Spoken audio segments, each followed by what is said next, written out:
It's me Anjali Verma, your chemistry educator. और आज की इस वीडियो में हम लोग बात करने वाले हैं क्लास 10th के साइंस के सिलेबस के बारे में फॉर 2025 बोर्ड्स। तो अगर आप लोग अभी क्लास 10th में आ चुके हो तो सबसे पहले जो सिलेबस है वो जानना इंपॉर्टेंट है। तो साइंस का सिलेबस हम लोग डिस्कस कर लेते हैं। तो सबसे पहले देखो, टोटल हमारा जो पेपर होता है ना वो होता है 100 मार्क्स का। अब ये 100 मार्क्स कैसे डिस्ट्रीब्यूटेड होते हैं? सो 80 + 20 में ये 100 मार्क्स हमारे पास डिस्ट्रीब्यूटेड होते हैं। ठीक है, जो थ्योरी का एग्जाम हम लोग लिखते हैं ना, जो एग्जाम हम दे के आते हैं वो होता है 80 मार्क्स का, और 20 मार्क्स ना स्कूल के हाथ में होते हैं। तो ये जो 20 मार्क्स हैं ये स्कूल भेजता है और इनको हम प्रैक्टिकल एग्जाम के मार्क्स बोलते हैं।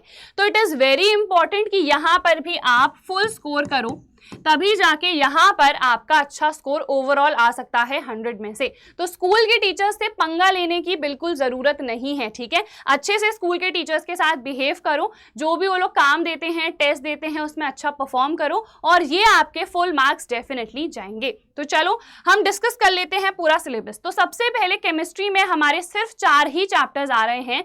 जो 5th चैप्टर था पीरियोडिक क्लासिफिकेशन ऑफ एलिमेंट्स, ये वाला चैप्टर डिलीट हो चुका है। जो भी बच्चे आगे चल के क्लास 12th में मतलब क्लास 11th और 12th में लेने वाले हैं पीसीएम या फिर पीसीबी, उनके लिए तो मैं डेफिनेटली रिकमेंड करूंगी जो भी डिलीटेड पोर्शन भी है किसी भी चैप्टर में या फिर जो भी डिलीटेड चैप्टर भी है ना उनको भी पढ़ो।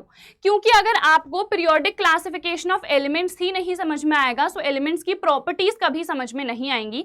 सो ये जो 5th वाला चैप्टर हमारा डिलीटेड है इसको भी पढ़ना अगर आप लोग पीसीएम या फिर पीसीबी लेने वाले हो तो। एक्चुअल में सिर्फ अगर हम क्लास 10th के सिलेबस की बात करें तो ये 4 चैप्टर्स ही आएंगे। केमिकल रिएक्शंस एंड इक्वेशंस सबसे पहला चैप्टर है, सबसे ज्यादा सिंपल है। तो केमिस्ट्री में इसी चैप्टर से स्टार्ट करना, किसी दूसरे चैप्टर से स्टार्ट करने की जरूरत नहीं है। सेकंड है एसिड्स, बेसिस एंड सॉल्ट्स। ठीक है, यहाँ पर बहुत सारी रिएक्शंस हैं, स्पेशली सॉल्ट्स की अगर हम बात करें यहाँ पर प्रिपरेशन रिएक्शंस हैं।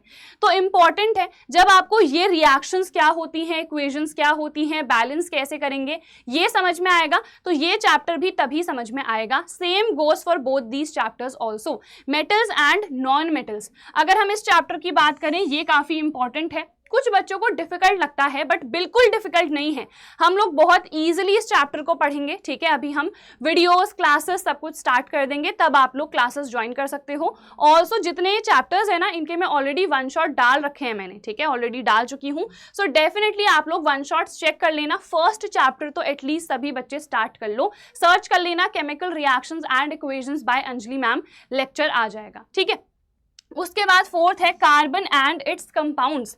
ये सबसे ज्यादा इंपॉर्टेंट चैप्टर है, सबसे ज्यादा वेटेज यही रखता है। जो लॉन्ग आंसर्स है ना इसी चैप्टर से आते हैं। ठीक है, तो ये हो गया 5th चैप्टर, आप लोग पढ़ लेना अपने लिए अगर आप लोग को पीसीएम या फिर पीसीबी लेनी है तो। ठीक है, फिर हम आ जाते हैं बायो में।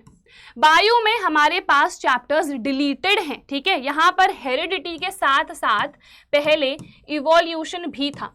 अब ये जो इवोल्यूशन वाला पोर्शन है ये डिलीटेड है। ठीक है, इसके अलावा sustainable management of natural resources, ये वाला चैप्टर भी हमारा डिलीटेड है।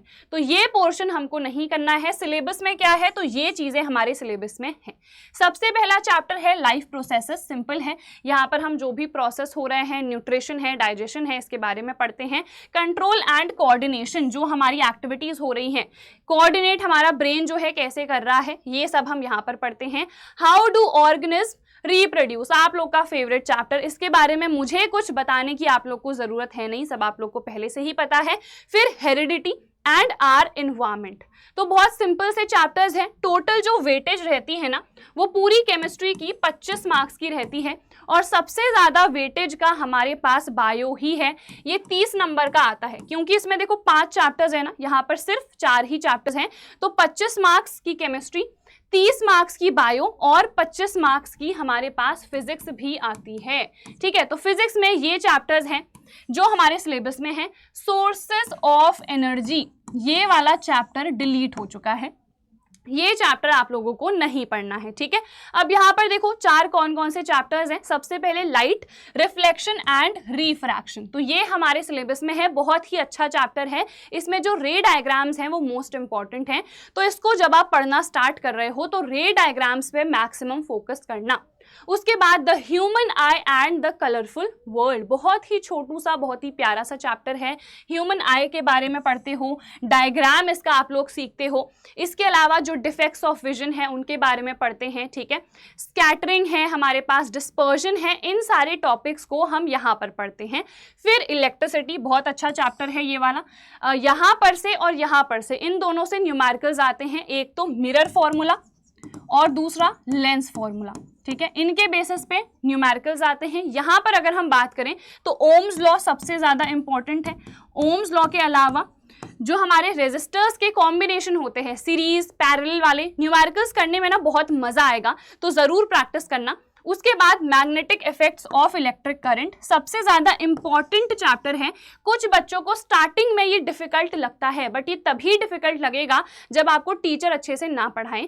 तो इसके लिए भी लेक्चर्स चैनल पे अपलोडेड हैं, राघवेंद्र सर ने डाल रखे हैं, सो आप लोग डेफिनेटली देख लेना, ठीक है। तो ये हमारा पूरा सिलेबस हो चुका है साइंस का।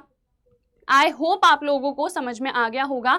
इस वीडियो को यार अपने फ्रेंड्स के साथ ज़्यादा से ज़्यादा शेयर कर देना। ऑफिशियल नोटिफिकेशन अभी नहीं आया है सिलेबस का, बट ऑब्वियसली आप लोग क्लास 10th में आ चुके हो, पढ़ना स्टार्ट करना पड़ेगा। तो यही हमारा पैटर्न रहने वाला है, यही चैप्टर्स रहने वाले हैं। बट इन केस कोई भी चेंज होता है तो डेफिनेटली इस चैनल पर हम लोग आप लोगों को अपडेट कर देंगे। सो मिलते हैं नेक्स्ट वीडियो में, तब तक के लिए अच्छे से सभी लोग पढ़ते रहना और इस वीडियो को ज़्यादा से ज़्यादा अपने दोस्तों के साथ शेयर कर देना। Bye everyone.